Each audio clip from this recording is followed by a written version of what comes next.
Our hope for eternity stands or falls on one event, the resurrection of Jesus Christ from the dead.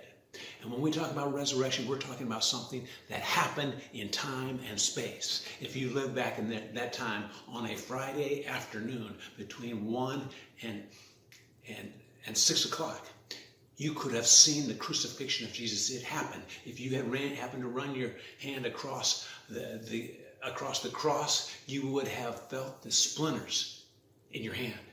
It was an event that happened within time and space.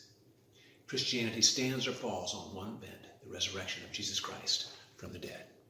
The thing about it is this.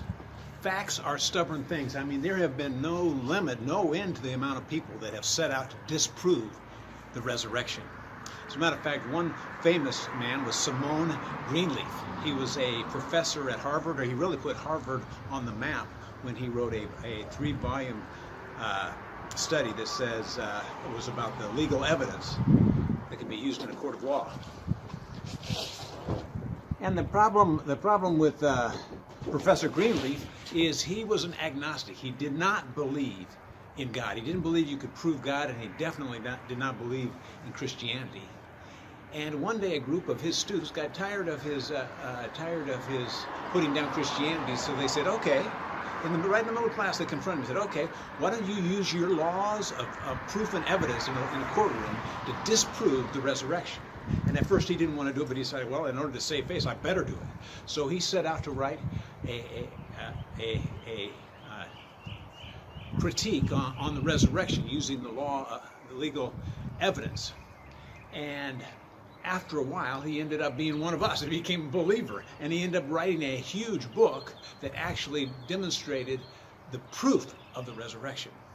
There was another guy named Frank Morrison. He was a famous journalist, and he believed that the life of Christ was a beautiful thing, but he believed that Christians ruined it by tacking on this idea of the resurrection, because he believed that the resurrection was a farce. It never happened. So he also set out to write a book to refute the resurrection. He actually traveled over to Palestine, and there he wrote his book to refute the resurrection. The problem was part of the way through his research, he ended up switching sides, and he became a Christian, and he wrote a book that's called Who Moved the Stone?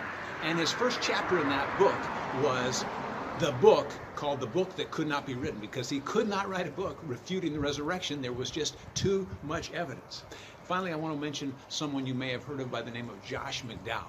Now, Josh McDowell was a college student who had it to hear with Christianity. He'd had abusive experiences in his life. He had a chip on his shoulder. He didn't believe that there was a God anywhere. And he decided halfway through his college that he was going to take off and he was going to write a book and simply refute all the crazy things that the resurrection implies, that it even ever happened. And so he set out to write the book, and he also became a Christian. And instead of writing that book, he wrote a huge book called Evidence, the Demands of Verdict. Ladies and gentlemen, facts are stubborn things, and the fact of the resurrection took place in time and space. It was a real event witnessed by real people. And so for the remainder of this sermon, we're going to talk about evidence of the resurrection. So let's look at the evidence. First point of evidence is this: nobody expected nobody. When they came back to that tomb 3 days later on Sunday morning, nobody there expected that nobody would be there. The Romans certainly didn't expect it. The Jews didn't expect it. The disciples, even the disciples didn't believe it. They were cowering in their room trying to figure out, in the upper room, trying to figure out what to do. The women that came there didn't expect it. They were coming there to anoint the body after the tomb had been reopened, after the guard was gone. Nobody expected nobody. Secondly, there is a witness from history that the tomb was empty.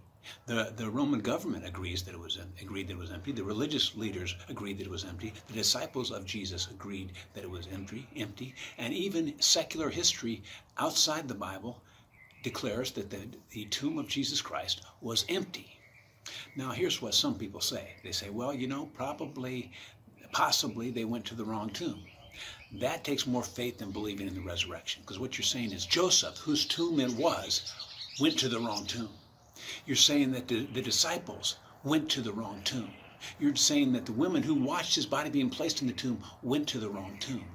You're saying that the Roman soldiers went to the wrong tomb, and last but not least, you're saying that the angels showed up at the wrong tomb.